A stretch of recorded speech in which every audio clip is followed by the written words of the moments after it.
desde hace un poco más de un año en este proyecto e investigación de tesis y que también pretende ser una investigación para publicarse en una revista indexada.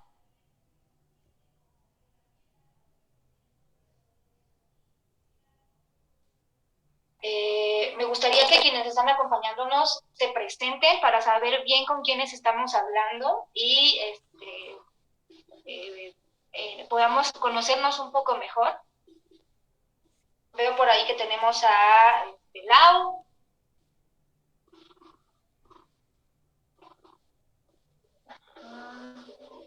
Eh, Lau, ¿podrías presentarte, por favor?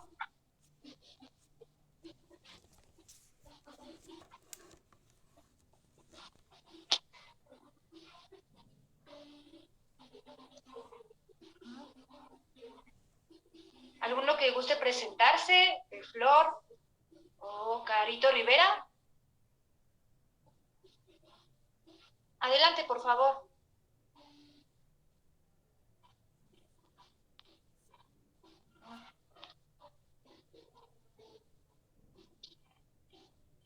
Bueno, esperando que tengamos, que esta temática les parezca muy interesante, voy a comenzar con la presentación. Bueno, yo soy nutrióloga egresada de la Universidad Autónoma del Estado de México.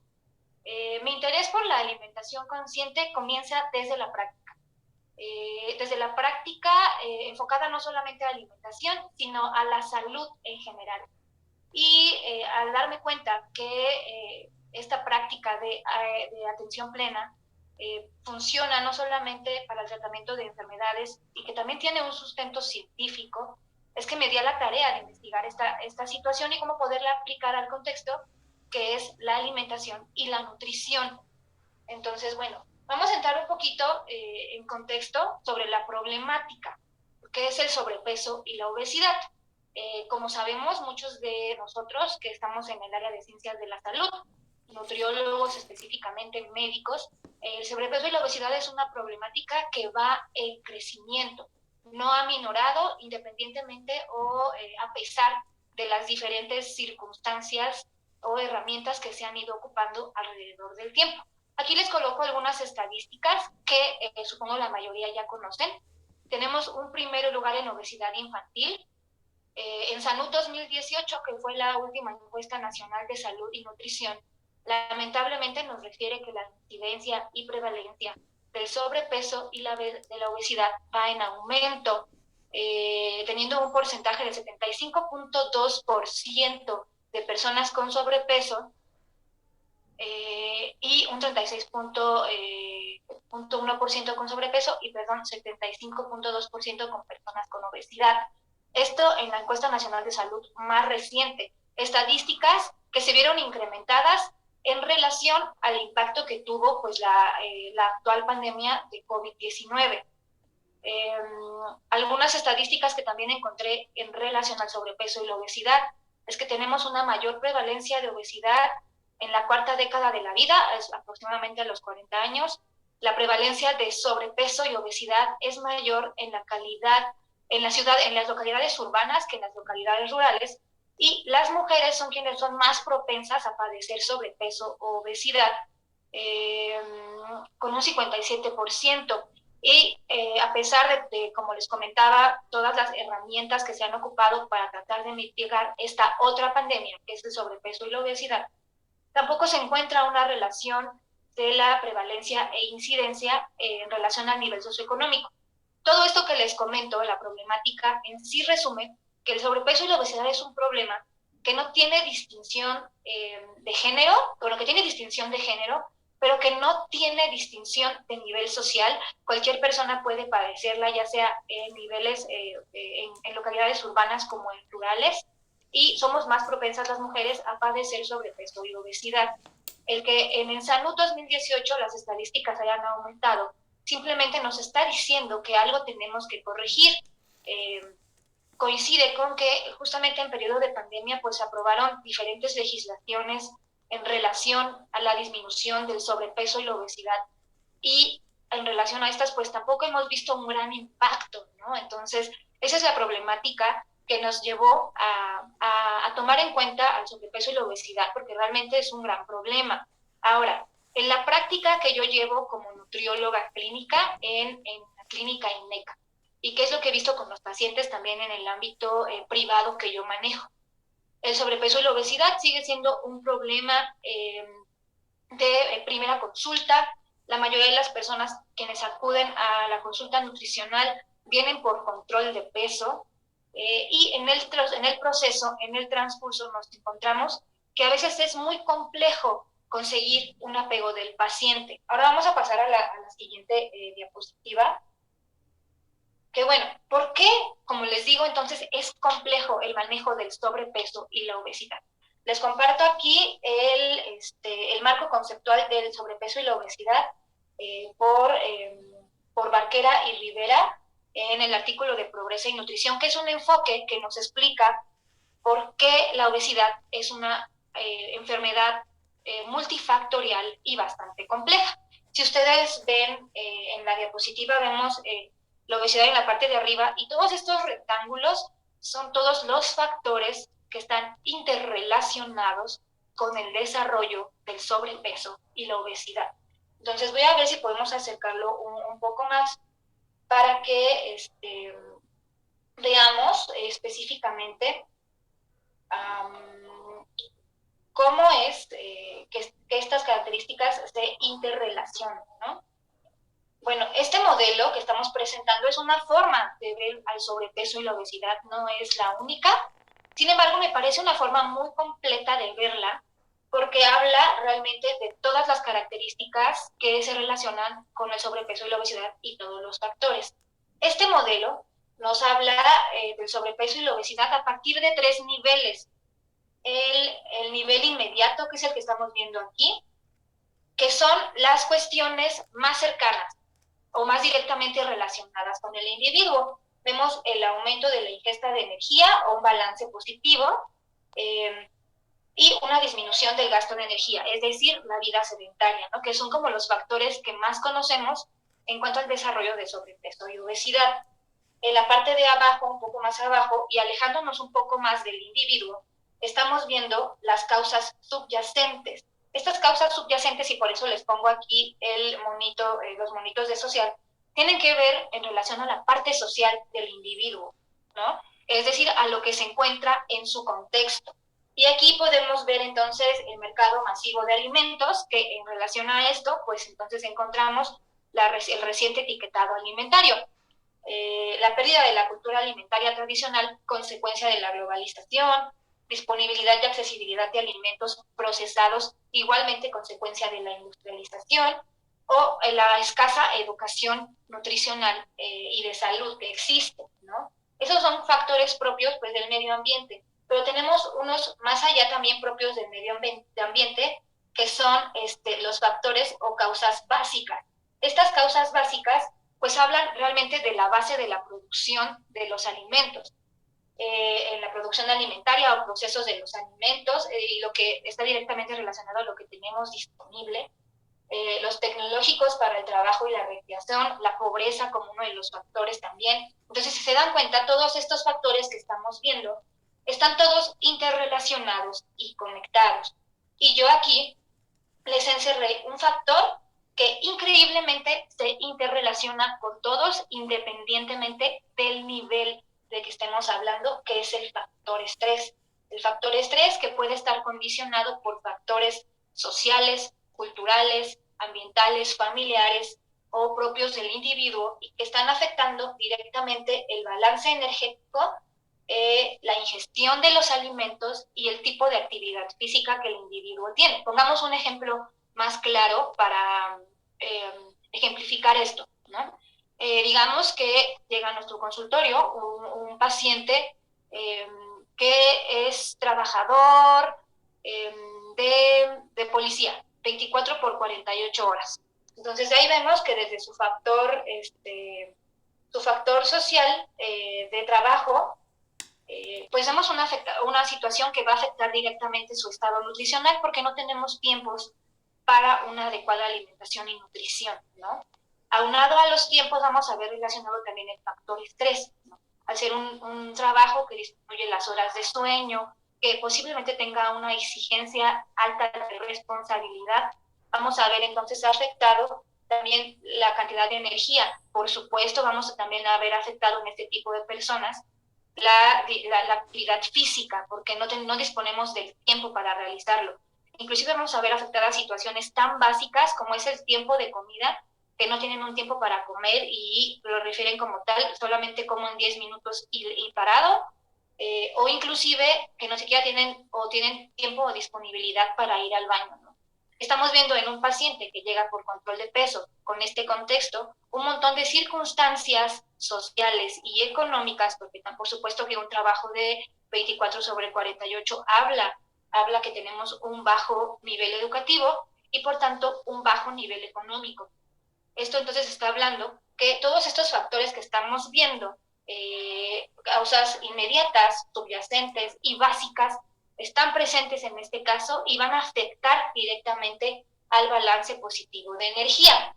Espero que no esté hablando muy rápido, muy técnico. Si tienen alguna duda, pueden con toda confianza activar su micrófono o pueden dejarla en el chat.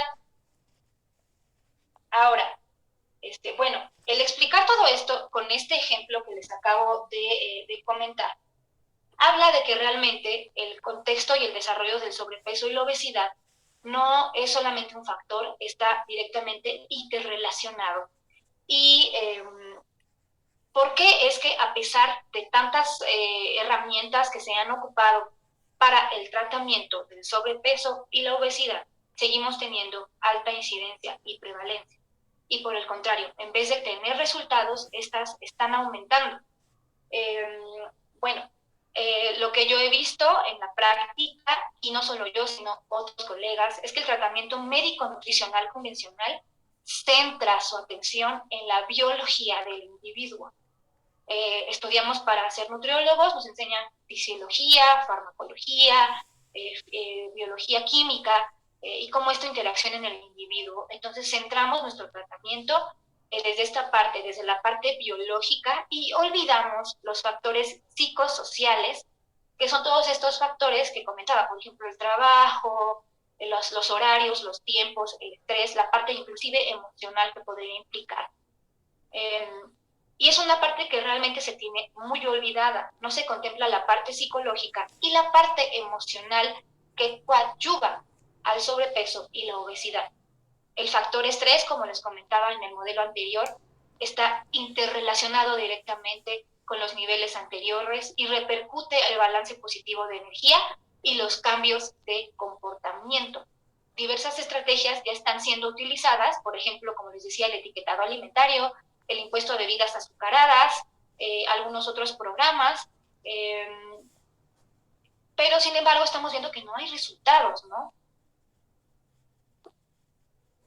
Por lo regular, el tratamiento médico-nutricional nos está inclinando a una nutrición basada o una intervención basada en la pérdida de peso, que incluye un componente de dieta, actividad física, dieta y actividad física. Sin embargo, a veces la parte conductual no se toma muy en cuenta, pero se ha demostrado que cuando conjuntamos este tratamiento médico-nutricional tradicional junto con una terapia conductual, hay muchísimo más éxito que con terapias aisladas, ¿no? Y posiblemente sea esta una de las razones por qué las intervenciones no duran, porque los pacientes llegan y no logran concretar un tratamiento o no logran mantener un control de peso a largo plazo. Ahora, bueno, ante esto, y hablando de modificaciones de la conducta como una herramienta externa o extra que nos ayuda al control del sobrepeso y la obesidad, la psicología ha hecho sus intervenciones o sus contribuciones y ha probado diversos métodos que están enfocados a la modificación de la conducta alimentaria. Entonces, aquí como nutriólogos, no sé qué tan envueltos estén en este tipo de temáticas. Por lo regular, se nos da solamente un semestre de psicología de la alimentación, no vemos estas técnicas. Si por ahí tenemos algún psicólogo que nos esté escuchando, pues las terapias que se han estado utilizando y principalmente que se utilizan en trastornos de la conducta alimentaria son las terapias cognitivo-conductuales, las terapias gestal y las terapias conductuales de tercera generación, que son las de el Mindfulness, ¿no? Que son terapias que han probado que en conjunto con la terapia médico-nutricional básica o generalizada, pueden tener un mayor éxito y a largo plazo. Entonces, bueno, vamos a entrar entonces ahora en la parte de lo que es el mindfulness o la atención plena y cómo esta terapia de tercera generación ayuda y coadyuva al tratamiento del sobrepeso y la obesidad y que inclusive muestra mejores resultados a largo plazo y genera un mantenimiento o un mejor apego, que es lo que en muchos casos es lo que llega a fallar. Ahora, bueno, para entender un poco el concepto de mindfulness, tenemos que conocer a quienes definieron este concepto y a quién llevó el concepto del mindfulness o atención plena a la cultura occidental. La atención plena es una práctica zen, una práctica budista que tiene miles de años y su principal representante, y no sé si se pronuncia correctamente, es Thich Nhat Hanh. Él es un monje budista zen, escritor, poeta y activista. Él inclusive acaba de morir apenas el 22 de enero del 2022. Sin embargo, él se dedicó a difundir esto de la atención plena en su centro budista, ¿no? En su centro zen, y enseñó la atención plena no solamente enfocada a la alimentación, sino a la salud en general. Ahora, estas prácticas que él enseñaba fueron otorgadas a diferentes discípulos. Uno de sus discípulos es el señor que vemos al lado, Jon Kabat-Zinn, quien es médico internista en Massachusetts, en el Centro Médico de Massachusetts, e investigador. Llevó las prácticas que aprendió con este Thich Nhat Hanh a la parte médica e inventó uno de los principales programas para la reducción del estrés, que realmente podríamos decir que inventó, realmente no, son cosas que están basadas a partir de este maestro budista, de Thich Nhat Hanh, pero que él contextualizó en un contexto científico y entonces creó el MBSR o Programa de Reducción del Estrés basado en Mindfulness en el año del 79. Si se dan cuenta, esto no es una práctica tan nueva en Estados Unidos y en Europa. Sin embargo, en México es increíblemente escaso el número de artículos que encontramos que hablen sobre la aplicación de la atención plena en patologías o en enfermedades en relación a la salud, ¿no? Bueno, entonces Jon Kabat-Zinn realiza esto de una forma científica y su programa consiste en un conjunto de ejercicios de meditación y yoga que practican a lo largo de 8 semanas en su programa para la disminución del estrés. Principalmente fue aplicado a trastornos del estrés, en la parte psicológica principalmente, y después pues se llevaron a cabo en diferentes circunstancias, generando, digamos que diferentes vertientes. Una de ellas es enfocada a la alimentación consciente. Ahora, ¿por qué esta terapia, que es la terapia con mindfulness, se considera de tercera generación? Bueno, pues hay diferentes y literatura muy interesante que habla al respecto de los efectos positivos que la práctica del mindfulness tiene, ¿no? Y antes de entrar a esto, se me estaba olvidando leer un poco la definición de mindfulness que nos están dando a ambos autores. Thich Nhat Hanh nos dice que mindfulness es un milagro, simplemente lo define como un milagro.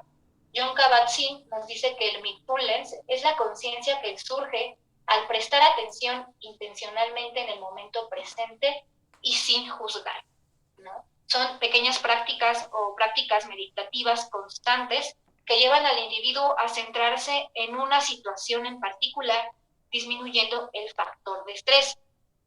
Como les decía, se considera una terapia de tercera generación, porque este tipo de técnicas que son meditación, que implican visualización, concentración y atención, han permitido demostrar que la práctica no solo conduce al cambio de comportamiento, sino también al cambio funcional y estructural del cerebro. Incrementa conexiones neuronales entre varias estructuras del cerebro, provoca cambios estructurales y funcionales en áreas cerebrales relacionadas con la atención, la memoria, la intercepción, que es la parte del análisis interno, y la autorregulación. Modifica a su vez la concentración de dopamina y melatonina, disminuye la concentración de cortisol y norepinefrina. Como nutriólogos sabemos que la presencia de cortisol y norepinefrina tienen efectos directos sobre el porcentaje de grasa. La presencia de dopamina y melatonina disminuyen o contrarrestan estas. Aparte que a partir de las técnicas de meditación, pues hay una mejor conexión de las sensaciones del cuerpo del individuo y fomentan la autorregulación, cosa que a veces es muy complicada conseguir a través de una terapia médico-nutricional tradicional, ¿no?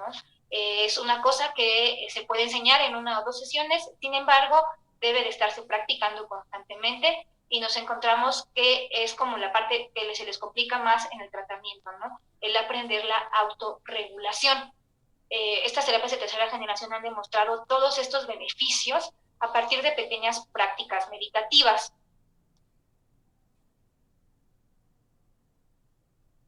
Bueno, aquí encontramos un poco más de la teoría que estábamos comentando. De estudios recientes nos indican que las técnicas del mindfulness potencian y mantienen hábitos saludables como la dieta, reducen la impulsividad y ralentizan el proceso de comer. Es por eso que en primera instancia mindfulness o alimentación consciente se ocupó primero que nada en el tratamiento de trastornos de la conducta alimentaria, en bulimia, en anorexia, para disminuir la impulsividad y ralentizar el proceso de comer. El cultivo de la atención plena en personas obesas, y esto es un dato interesantísimo, demuestra que hay una reducción del 45% del consumo calórico con el simple hecho de aprender a comer más lento y ser más atentos en cuanto a la sensación de su cuerpo, que es lo que se conoce como introspección.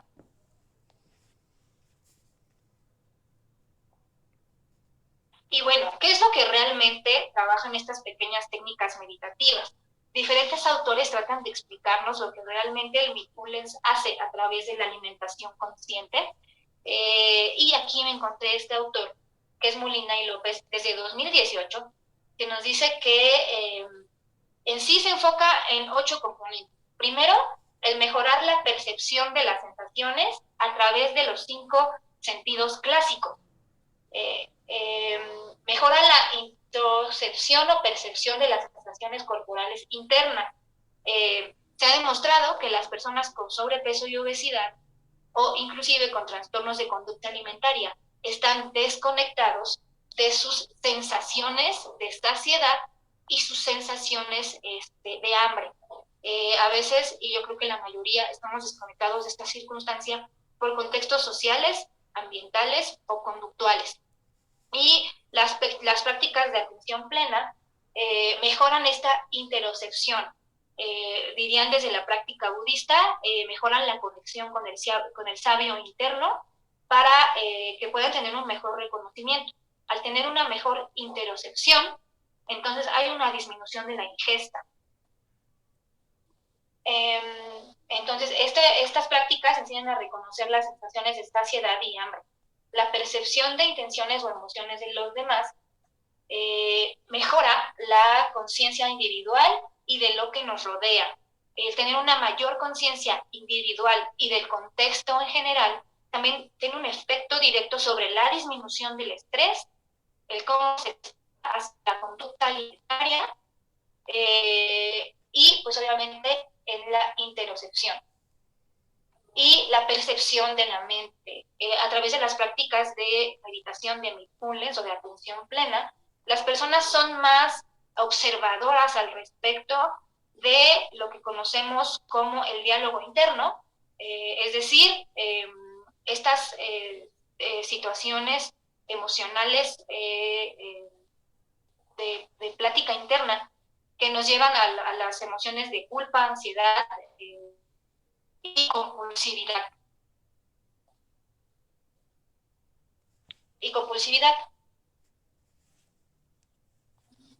Y pues bueno, es tener una mejor conciencia de este tipo de cuestiones nos ayuda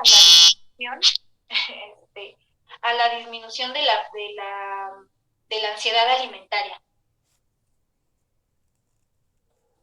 Ahora, como les comentaba, Mindfulness o alimentación consciente tiene diferentes vertientes a partir de lo que Jon Kabat-Zinn, que es quien trajo el precursor de esta terapia en Occidente, realizó. La primera terapia que se realizó, obviamente, es la de Jon Kabat-Zinn, que es el MBSR, reducción del estrés basado en Mindfulness.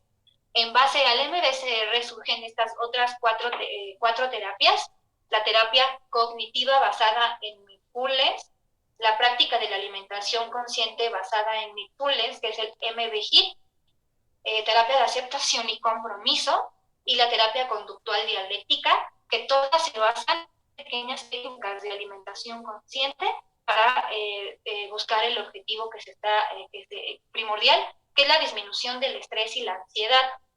Estas que estamos presentando aquí son las que se utilizan en contexto de sobrepeso y obesidad. Obviamente la más utilizada es MBSR, que es la que utilizó Jon Kabat-Zinn desde el 79.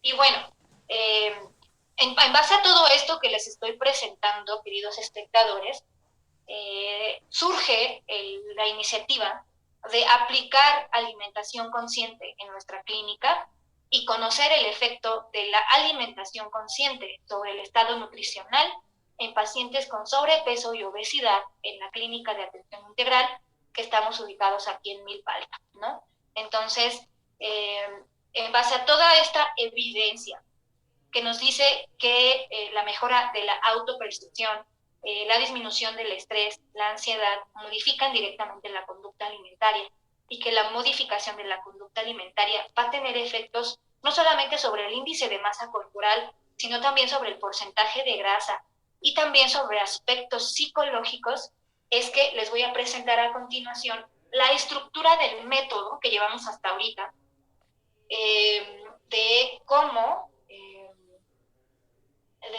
se estarían desarrollando las sesiones y qué se estaría trabajando en cada una de estas para que tengan ustedes como más, puedan sopesar un poco más la información que acabamos de presentar. Entonces, vamos a presentar el documento. Espero que visualice. Sí. Ok. Espero que sí se vea. Sí, sí se ve. Bueno, esto que están viendo ustedes es la estructura de las sesiones. Como les comento, esta es una investigación de un poco más de un año en donde estamos buscando estructurar y encontrar la mejor técnica para poder aplicar alimentación consciente en población mexicana. No hay estudios específicos en población mexicana, no hay estudios específicos de nutriólogos en México aplicando alimentación consciente.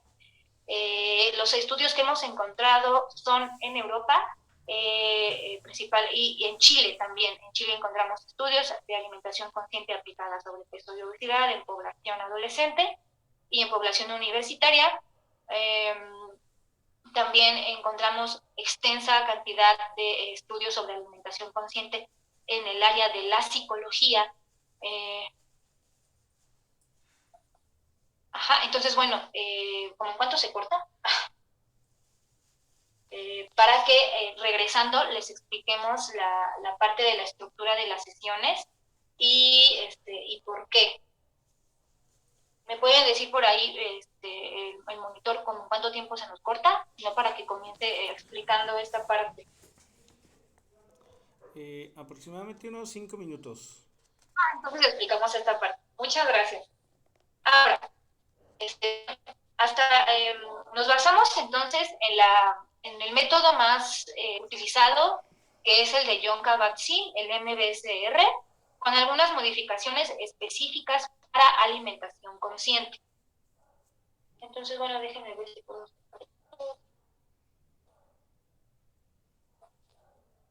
Ok, espero que se visualice correctamente. Ahora, como vimos en la diapositiva pasada, se busca mejorar la relación, el nivel de sensación que los individuos tienen en relación con su cuerpo, el nivel de ansiedad o de estrés que tengan y la mejora en la relación de sus emociones con la alimentación. Esto para disminuir los factores de estrés, ansiedad y compulsividad. Entonces, en la primera sesión, lo que se busca es explicar qué es el Mindfulness Eat o alimentación consciente y cómo funciona la atención en la alimentación. Se definirán entonces los conceptos de atención plena y alimentación consciente, y la práctica que se estaría utilizando es enseñar a los individuos las primeras prácticas o bases de meditación, que es el aprender a respirar, para adentrarnos un poco en las técnicas de meditación. En la segunda sesión vamos a definir el concepto de proceso alimentario y neurobiología de la saciedad.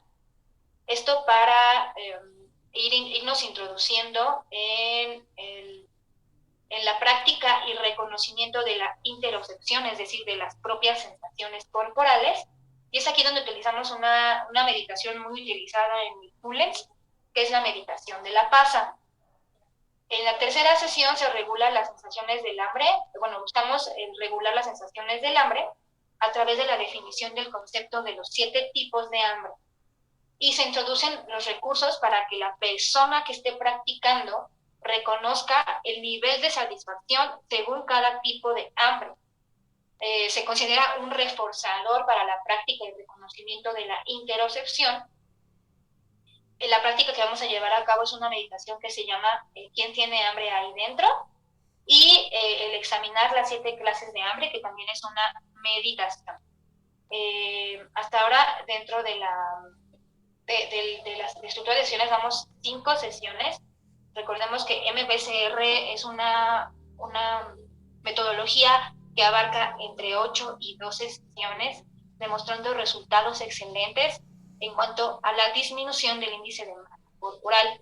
Con este estudio pretendemos llegar un poco más profundo, un poco más allá, y conocer cómo es que impacta no solamente en el índice de masa corporal, sino también en el porcentaje de grasa y circunferencias como cintura, cadera, así como también en algunas otras circunstancias como puede ser el apego a la actividad física y la disminución del estrés y la ansiedad a través de un cuestionario autocomplimentable.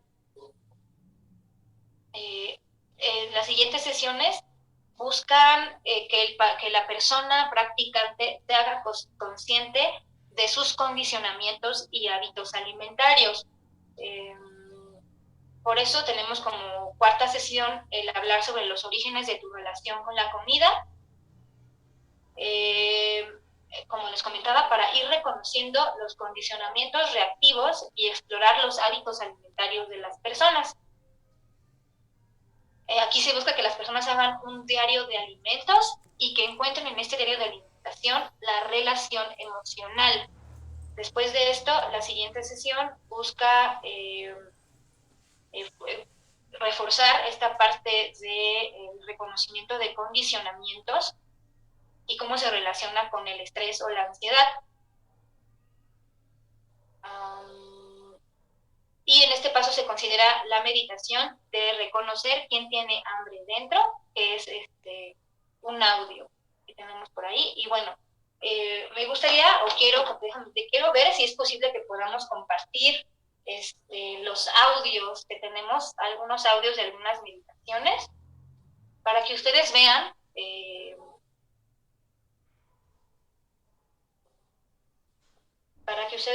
cómo se llevan a cabo. estas y cómo es que se podría llevar a la práctica a este tipo de meditaciones. Entonces, ¿dónde las tenemos?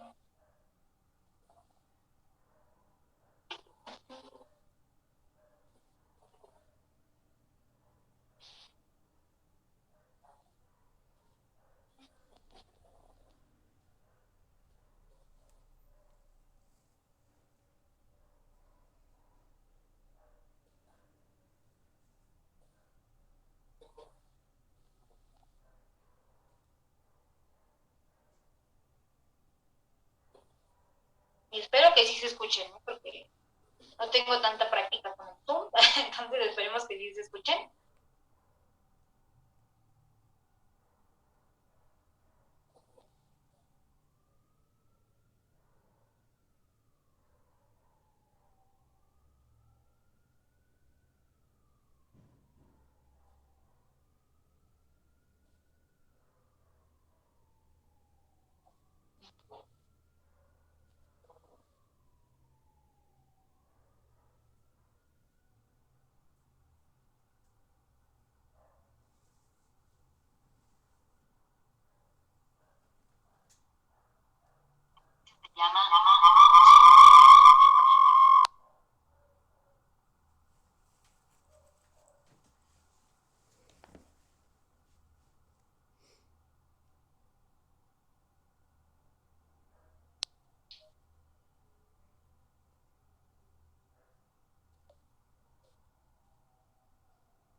Anet, no se escucha del todo. ¿No?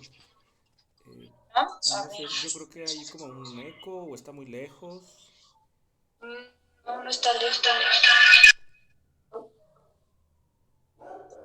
A ver, déjame ver si se puede compartir de forma diferente.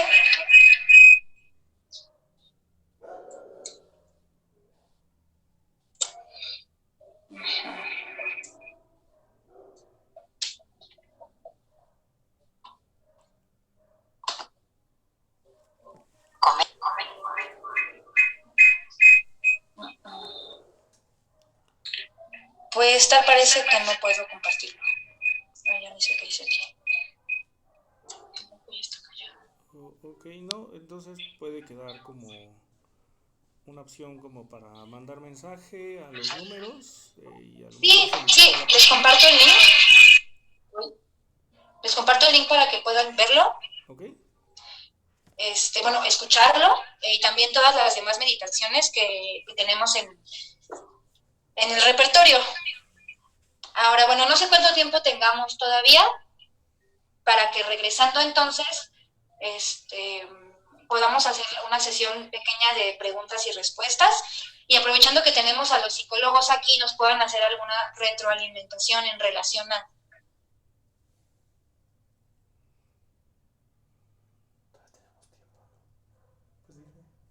ok, tenemos un poco de tiempo más. Bueno, entonces me gustaría aprovecharlo para que los psicólogos nos den una retroalimentación. Ok, bueno, entonces me queda como aquí una pregunta respecto a que mencionabas acerca de 8 sesiones, por ejemplo, de este método, pero Ajá. vi solo 5, no sé si falta algo que agregar allí o estas son las Sí, de hecho, bueno, indicaciones. que estás tengo un borrador todavía. Ok, pero sí llega hasta la 8. Sí, pero bueno, te las puedo decir. En sí, la de la sesión 5 a las 7 se busca que el paciente reconozca sus condicionamientos y cómo se relaciona con los alimentos a través del estrés, la ansiedad, la alegría o la euforia. Okay. Después de esto, buscamos de la sesión, bueno, yo hice, hasta ahorita van 11 sesiones, ya de la sesión 8 a la 11 es mejorar la autopercepción y la mejora de la relación con el cuerpo a través de meditaciones como el escaneo corporal. También mejorar la relación con el cuerpo, habla sobre el concepto de autocompasión y se busca utilizar la meditación del MET, que es una que tú conoces muy bien, Jesús, que es la de meditar caminando para disminuir el charlateo mental. Ok, ¿esa sería como la última? La penúltima. Okay. Ya la última es la gratitud para los alimentos y la humanidad, que estamos hablando entonces de el conocimiento de la relación de los otros con los alimentos a través de la gratitud.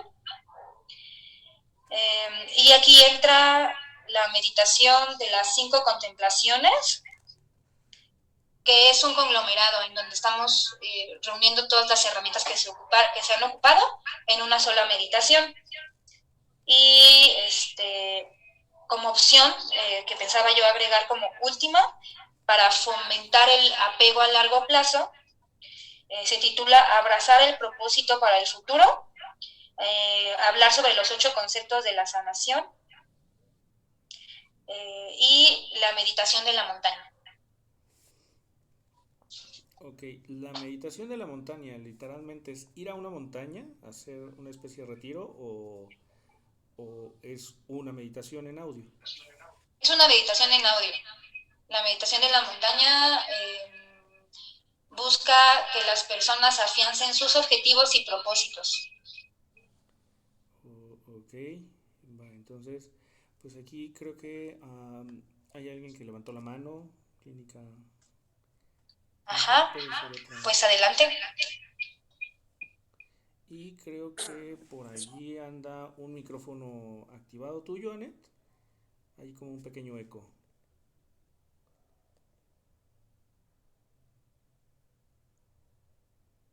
¿Ya quedó? Listo, yo lo apagué. Muchas gracias. Bueno, antes que nada me presento, mi nombre es Luis, soy psicólogo en Clínica INECA.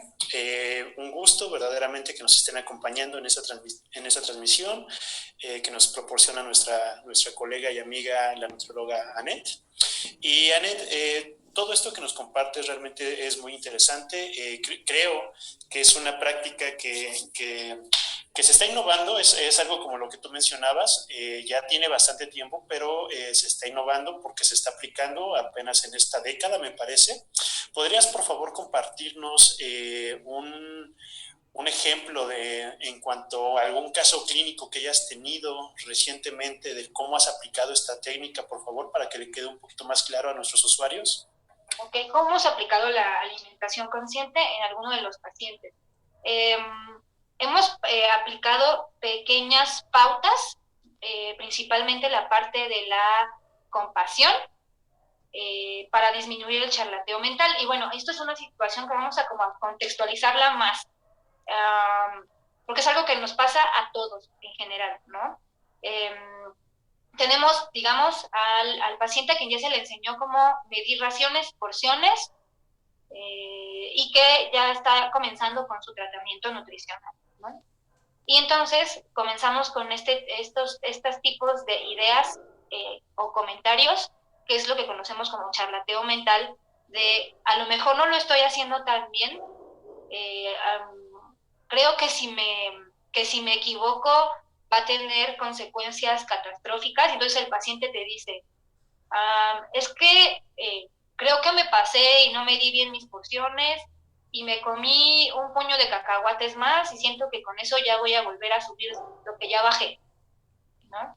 esta constante sensación de que no lo estoy haciendo tan bien o lo debería hacer mejor, es lo que conocemos como el crítico interior. Este crítico interior es parte del charlateo mental que todos tenemos. El crítico interior es el que te va a decir que debes hacerlo mejor o que no lo estás haciendo tan bien o que aquella persona lo está haciendo mejor que tú. Este crítico interior nos puede ayudar a circunstancias positivas, pero también nos puede eh, a meter a una dinámica de estrés y ansiedad que nos lleva entonces al fracaso del tratamiento porque no lo estoy haciendo tan bien y entonces ya para qué lo hago, ¿no? Y son situaciones que suceden muy recurrentemente. Igual sucede, por ejemplo, a alguien que va al gimnasio, ¿no? Y que falló un día porque realmente se sentía cansado, porque tuvo otra circunstancia que hacer, y entonces es la peor persona del mundo y está fracasando terriblemente y no lo está haciendo bien. Y entonces ya para qué lo hago si no lo estoy haciendo como debería hacerlo, ¿no?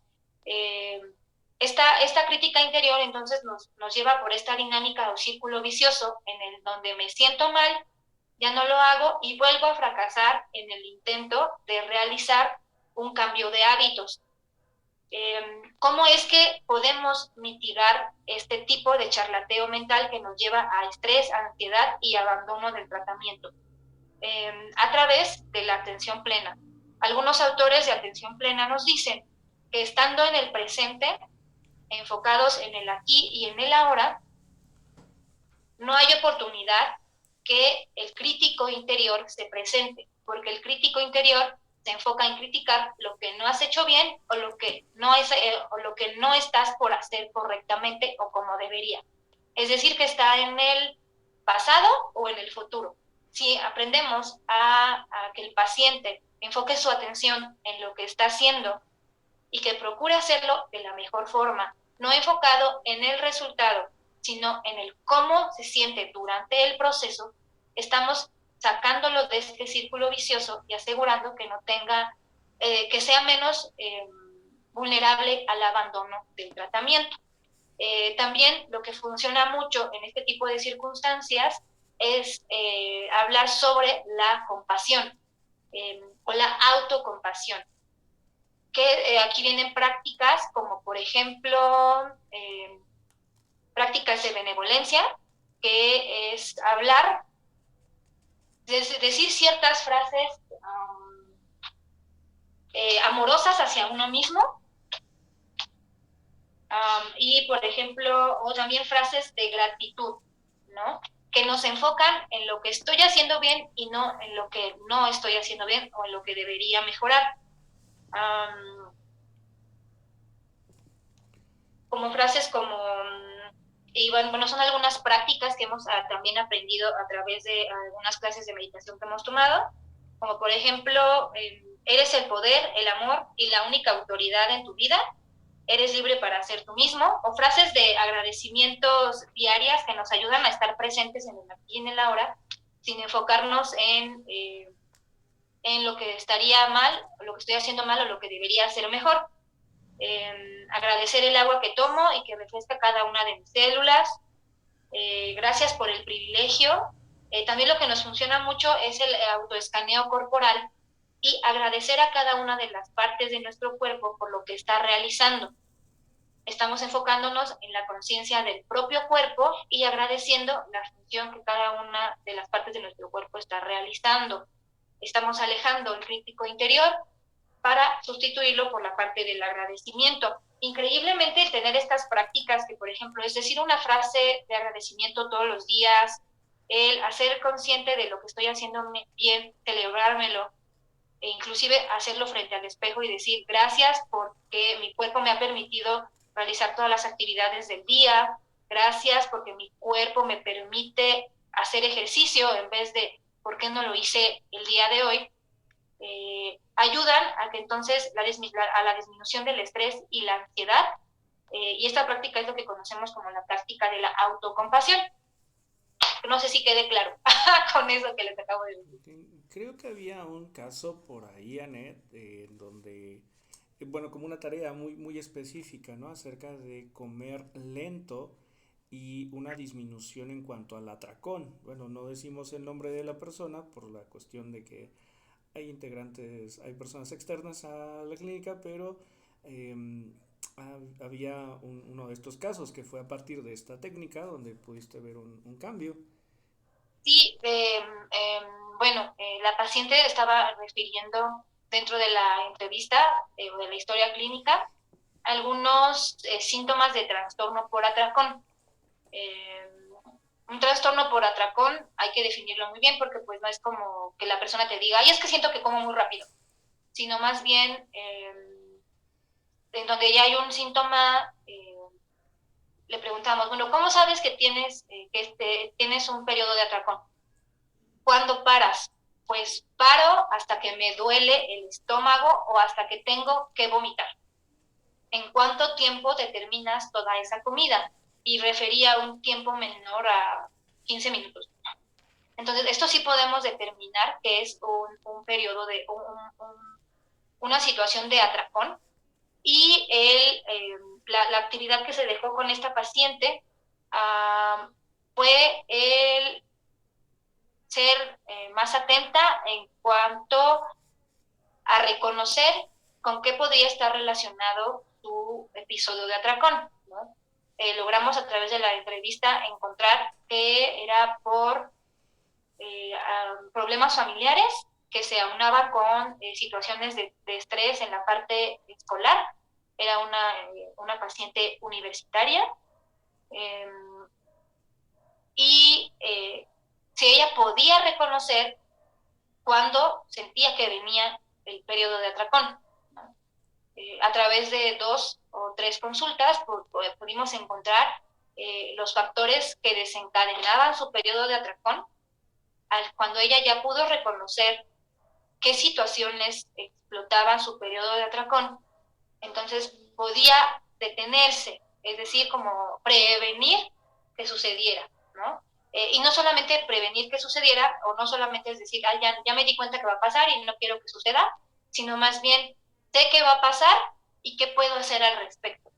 Entonces, ¿qué puedo hacer al respecto? A lo mejor y sustituir lo que yo estaría comiendo para mi atracón, a lo mejor y son cosas dulces o saladas, a lo mejor unas donas, un pastel, sustituirlo por un snack saludable o por lo mismo, pero en una cantidad medida y procurar comerlo de una forma lenta y disfrutando el sabor del alimento. Increíblemente, y también le dejamos algunos ejercicios de meditación, que son los básicos que vienen en la primera práctica, que es el aprender a respirar y el aprender a concentrarnos en un solo objeto. Increíblemente, con el aprender a respirar y concentrarse en una situación en particular, le ayudó a disminuir los periodos de atracón. Ella refería periodos de atracón unas 4 veces a la semana y estas redujeron a 2 veces al mes. Es todo. Ok, ok. Aquí, Marisela, si andas por ahí, bueno, te incluiste un poco tiempo después, pero bueno, has convivido, ¿no? con ambas nutriólogas y bueno, respecto a la información que hayas captado, no sé si tienes alguna pregunta. Por ahí, Marisela. Ok, andas. Podría ser igual en esta parte de los atracones, checar porque, por ejemplo, yo he tratado a pacientes que por la misma ansiedad o por miedo empiezan a comer demasiado. Entonces quizás ahí preguntar si estas pudieran ayudar, o sea, empezar a enfocarnos más en esto, porque lo que se fue aplicando fue la atención, parte de la atención plena, de ver qué es lo que están haciendo, desde a la hora de ir caminando nada más por el parque, hasta a lo mejor llevarlo a la parte de la comida. Pero como que ver si se puede enfocar más en esto. No sé si me revolví. Creo que sí entendí. el ver cómo tú en tus pacientes puedes aplicar esto. ¿Es esa tu pregunta? Sí. Ok. De una manera, quizás una manera más sencilla. Sí se puede aplicar, y de hecho es la intención también, ¿no? Porque como nutriólogos es como complejo poder diagnosticar o encontrar algún indicio o bandera roja que nos lleve por algún trastorno de la conducta, o que sean inicios de un trastorno de conducta alimentaria o de una mala relación con la comida. Requeriríamos ser nutriólogos muy bien entrenados en la parte psicológica, de rapport y muchas cosas para poder nosotros como detectarlo fácilmente. En el ámbito psicológico, pues obviamente ustedes están entrenados para ello, entonces para ustedes es muchísimo más fácil detectarlo. Y cuando ustedes detectan este tipo de cosas, no sabemos cómo sobrellevarlo o qué hacer, ¿no? Porque ya está fuera del ámbito de la psicología un tanto. Y sí se puede llevar a cabo, ¿no? De hecho, es la idea, ¿no? De que podamos hacer un trabajo en conjunto, psicología y nutrición, porque como les decía, estos son estudios principalmente de psicología. No hay muchos nutriólogos que se estén enfocando en esto. Precisamente por el poco entrenamiento en psicología de la alimentación. Ya si ustedes tienen han detectado este tipo de circunstancias, pueden auxiliarse de alguna de las herramientas. Por ejemplo, ella que refería tener miedo y que por eso comía más, o ansiedad. Aquí lo que yo sugeriría es, primero que nada, el diario de alimentos, y que ella lo relacione con una circunstancia emocional. Es decir, a lo mejor hoy comí pastel. ¿Cómo me hizo sentir comer pastel? Tranquila, feliz, en paz, enojada, ¿cómo? ¿No? Y así vamos a ir viendo cómo la persona va relacionando y cuáles son sus condicionamientos con la comida. Después de reconocer, por ejemplo, que a lo mejor yo como pastel porque me hace sentir feliz, porque me recuerda a las fiestas de cumpleaños que yo tenía con mis papás. Entonces ahí estamos viendo que la relación ya es una relación emocional y ustedes ya pueden trabajar en relación a eso que están encontrando.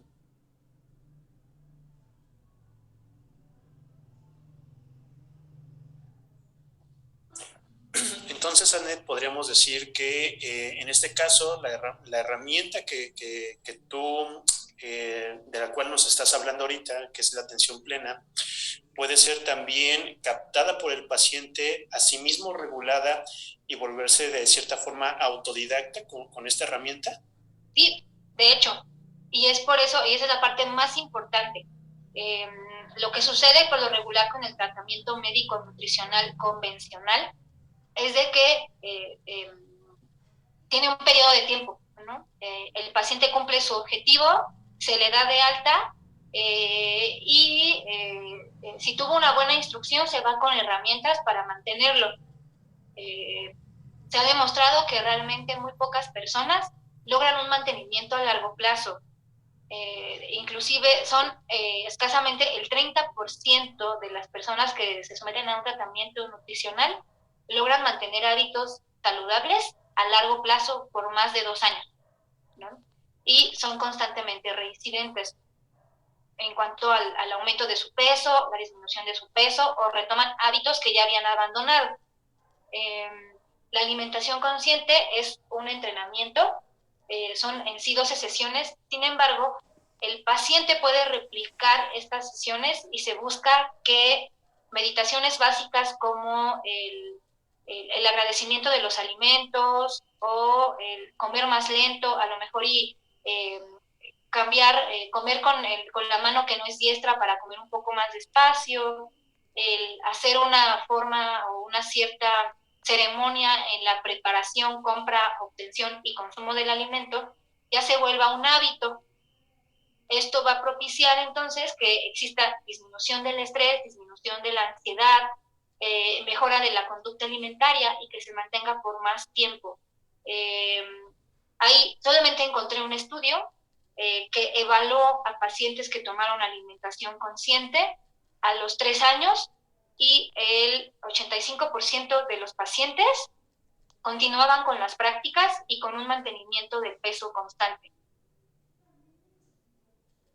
Ok, entonces esa es la parte interesante, ¿no?, de esta herramienta, que nos está permitiendo no solamente como auxiliar dentro de consulta, sino como un proceso de reeducación para el usuario, para permitirle una adherencia a hábitos más saludables, que finalmente es lo que está promocionando el campo de la nutrición, ¿cierto? Sí, ese es el objetivo en general, ¿no? Y es lo que realmente a veces no se logra por la deficiencia en el apego, y la deficiencia en el apego se debe a todos estos factores que acabamos de mencionar que no se solucionan a través de un tratamiento médico nutricional convencional. En el tratamiento médico convencional, bueno, nutricional convencional, no estamos trabajando sobre la raíz de tu conducta alimentaria. No estamos trabajando sobre la relación emocional de tu conducta alimentaria. Son cosas que se están trabajando a partir de terapias de modificación de la conducta. Ok. Llegando hasta este punto, Anet, me gustaría hacer la invitación a los participantes que están con nosotros el día de hoy, para que con todo gusto expongan alguna pregunta, inclusive algún caso en el cual podamos orientarlos. Cabe mencionar la razón de esta jornada que estamos iniciando al día de hoy en cuanto a pláticas gratuitas, con la intención de hacer labor social, que no son lucrativas en ningún aspecto, sino pues atendiendo un poco las deficiencias educativas que en la parte de formación pudieran llegarse a manifestar. Pues intentamos hacer esta labor social de apoyo, y bueno, esta sería la invitación para las personitas que nos están acompañando. Pueden encender sus micrófonos, pueden hacerlo a través de chat, y con todo gusto nuestra nutrióloga Anet estará apoyándoles, y pues estamos actualmente también algunos del departamento del área de psicología, que con todo gusto podríamos complementar un poquito eso.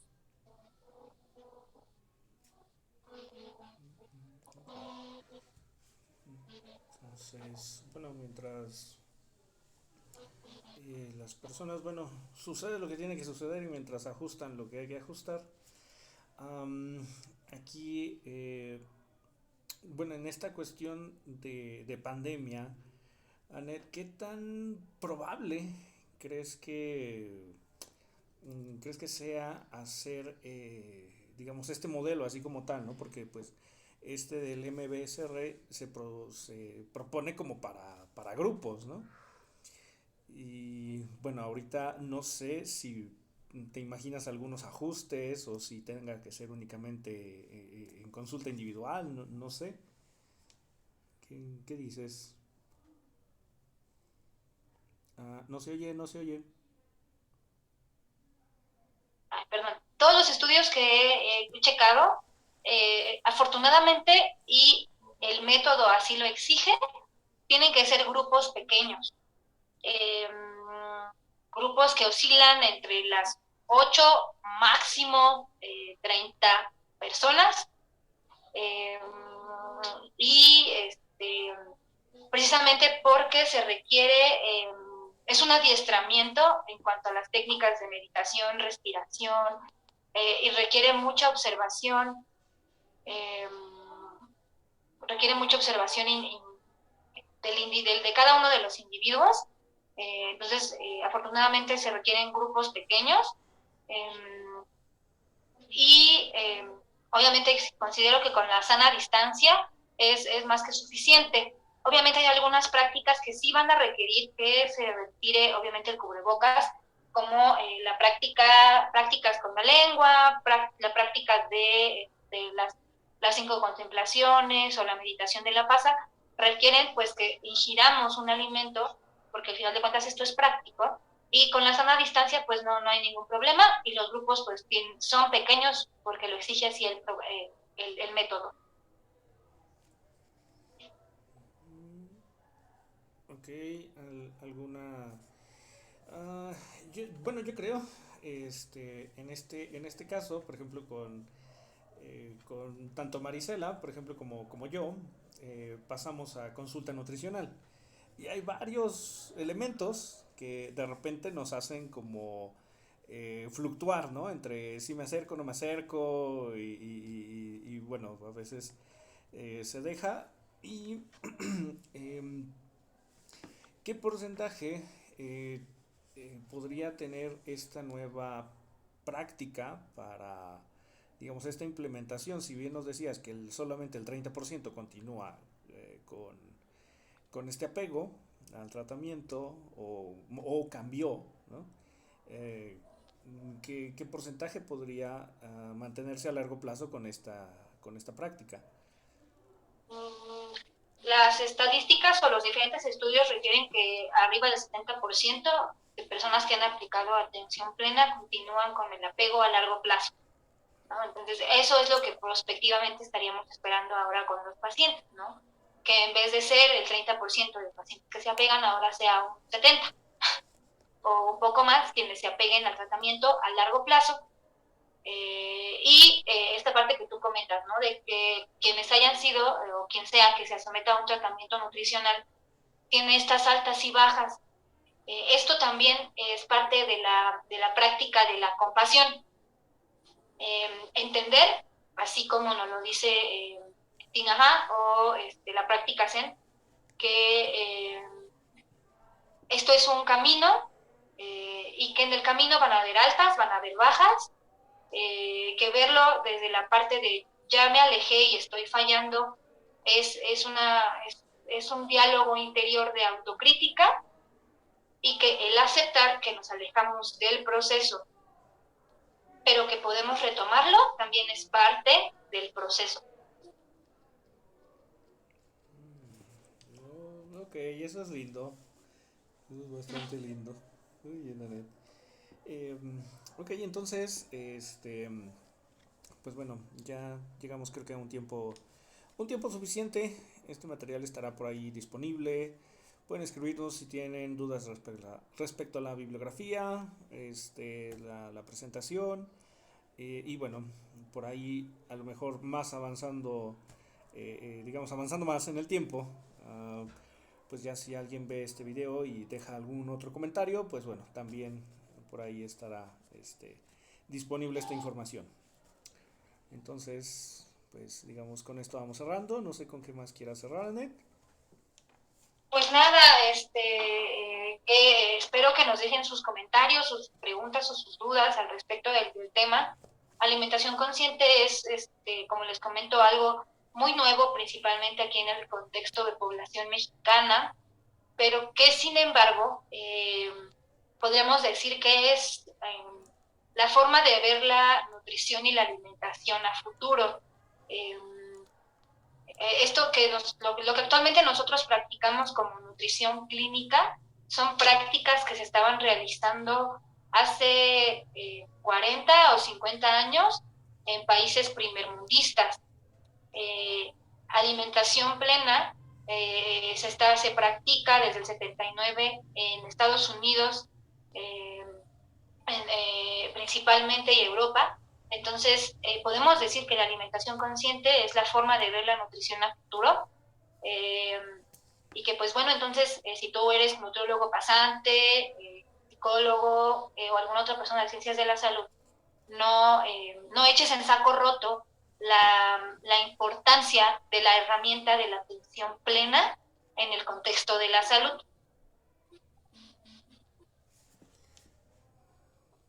Muy bien. Muchas gracias, Anet. Entonces, bueno, todas, pues les deseo una excelente noche y ya nos veremos con...